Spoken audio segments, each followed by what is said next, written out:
voilà mes petits menus.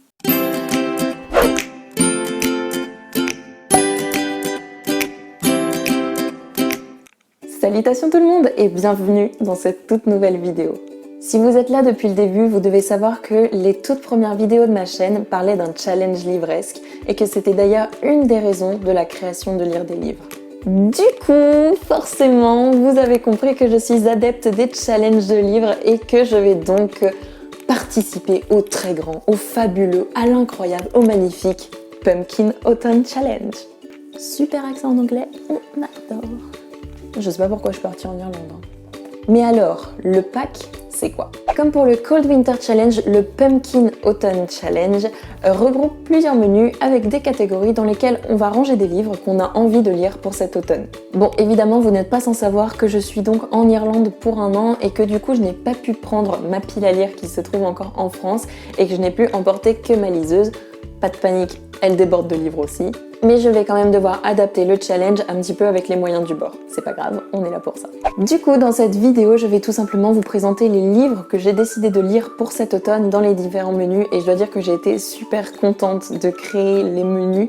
Franchement, j'ai adoré. En plus, l'automne, c'est vraiment une saison que j'adore. Halloween, c'est une de mes fêtes préférées. Donc, chercher des livres pour aller dans ces catégories, ça a été mais trop bien. Donc je vais tout de suite vous présenter ça et j'espère que vous serez aussi enthousiaste que moi. Le Pumpkin Autumn Challenge regroupe donc 3 menus, si je me trompe pas, oui c'est ça. Le Pumpkin Autumn Challenge regroupe donc 3 menus et je vais commencer avec le tout premier. Il s'agit de Automne frissonnant et à l'intérieur nous avons donc 4 sous-catégories. M'en voulez pas si je regarde en même temps parce que je connais pas encore tout par cœur. La première sous-catégorie de Automne frissonnant, il s'agit de Je suis Médée, vieux crocodile et elle regroupe donc les livres style polar, thriller, horreur et trahison. Dans cette première catégorie, j'ai décidé de mettre un roman et il s'agit de Miss Peregrine et les enfants particuliers de Ransom Riggs, si je prononce bien. Et là vous allez dire « Ah ça y est, c'est la première catégorie, elle triche déjà, c'est pas du tout un thriller ». Certes. Ceci dit, ce livre peut être considéré comme de la dark fantasy et j'ai trouvé que ça pouvait aller dans le style horreur, donc je l'ai mis là-dedans et je trouve que ça passe très bien. La deuxième sous-catégorie de Automne frissonnant, il s'agit de Les chimères de la Sylve rouge et ça va comporter les livres qui parlent gothique, vampires et créatures de la nuit. Et à l'intérieur, j'ai décidé de mettre Dracula mon amour de Ciri Astran James, on va dire Ciri James pour les intimes. Normalement, ce livre ne vous est pas inconnu puisque j'avais déjà mis ce bouquin dans ma palle d'été parce que je le trouvais vraiment sympa et j'avais envie de le lire. J'ai pas eu le temps de le lire et je trouve qu'il correspond parfaitement bien pour le Pumpkin Autumn Challenge, donc je le remets là en espérant que cette fois, il y passe. La troisième catégorie de Automne frissonnant, il s'agit de Les supplices de la Belladone et on y regroupe donc des romans à la couverture noire et pour cette catégorie, j'avais très envie de lire L'élite de Joël Charbonneau et je trouve que pour le coup, noir, il y en a. L'élite est un livre dystopique, je crois post-apocalyptique, je ne suis pas sûre et ça fait des années qu'il est dans ma palle donc j'avais vraiment très envie de le sortir et je trouve que pour le coup, il correspond super bien au challenge donc on est parti. J'espère que ça ne vous dérangera pas, je ne vous fais pas un résumé complet pour chaque livre que je vous présente, tout simplement parce que je l'avais fait pour le Cold Winter, ça avait fait une vidéo à rallonge, c'était l'enfer. Donc si jamais vous êtes curieux de lire le résumé, je vous le mettrai en description à côté du livre. Et sinon, si vous avez la flemme, vous pouvez toujours m'envoyer un message ou un commentaire et je pourrais vous en parler parce que c'est des livres logiquement que j'apprécie et que je connais bien, donc n'hésitez pas. La quatrième sous-catégorie du premier menu, il s'agit de Esprit es-tu là et dans cette catégorie on doit parler de fantômes, de classiques, historiques, histoire et secrets de famille. Et dans ce menu j'ai choisi de lire Le trou d'écrou de Henry James, donc c'est quand même un classique et en plus ça parle de fantômes. Je trouvais qu'il avait vraiment sa place dans cette catégorie et j'ai bien envie de le découvrir parce que ça m'intrigue vraiment. On va tout de suite passer au deuxième menu de ce Pumpkin Autumn Challenge et il s'agit de Automne, douceur de vivre. Donc ici on va regrouper plus des lectures un peu chill, tranquille ou pépère. On a 3 sous-catégories et la première il s'agit de Il fait un temps épouvantail. Perso j'adore le jeu de mots, je trouve vraiment ouf.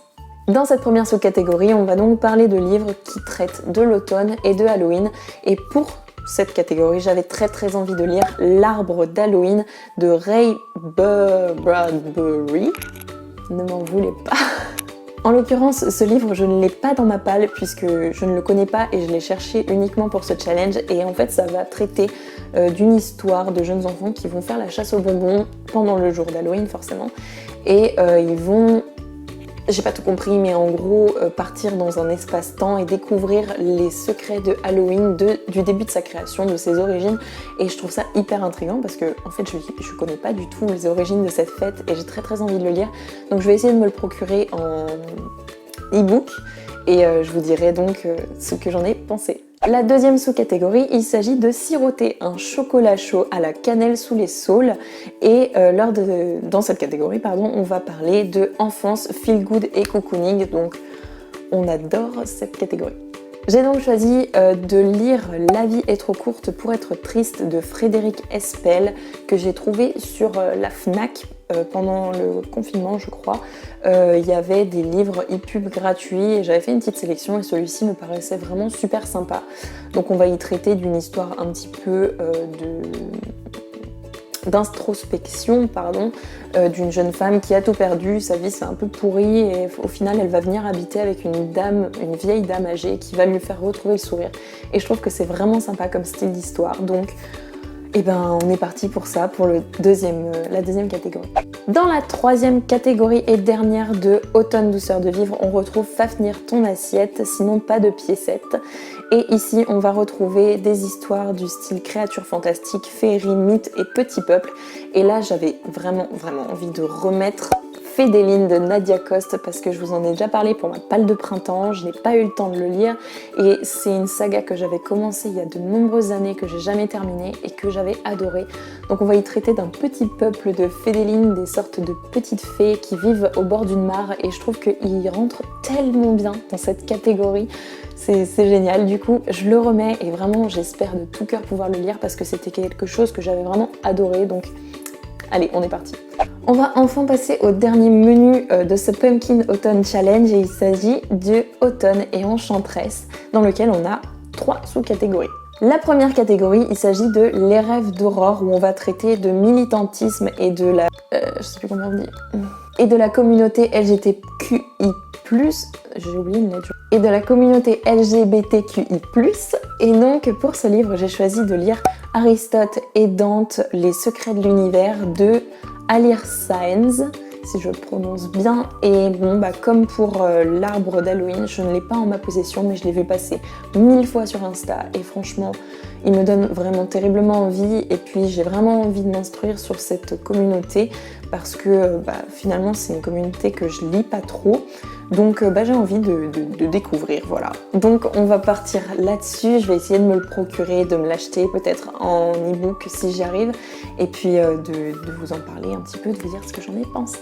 La deuxième sous-catégorie, il s'agit de Sarah Bernard, Monstre sacré, et dans cette catégorie on parle de dramaturgie, théâtre et art. Alors malheureusement c'est là que ça fout les boules, c'est que j'ai plein de pièces de théâtre et de livres qui pourraient rentrer dans cette catégorie mais elles sont chez moi en France et je n'y ai pas accès. Donc je vais essayer de trouver des pièces ou des œuvres d'art sur ma liseuse, sinon je mettrai rien. Ou alors je m'étais dit que peut-être je pourrais essayer de lire Désaccordé. Parce que c'est un livre qui traite de la musique et je me suis dit que la musique était un art et que finalement ça correspondait très bien. Mais je ne l'ai pas en ma possession, donc il va falloir que je réfléchisse. Et celle-là du coup elle reste un petit peu en suspens de catégorie, donc on verra au fur et à mesure du challenge ce que je vais pouvoir mettre dedans.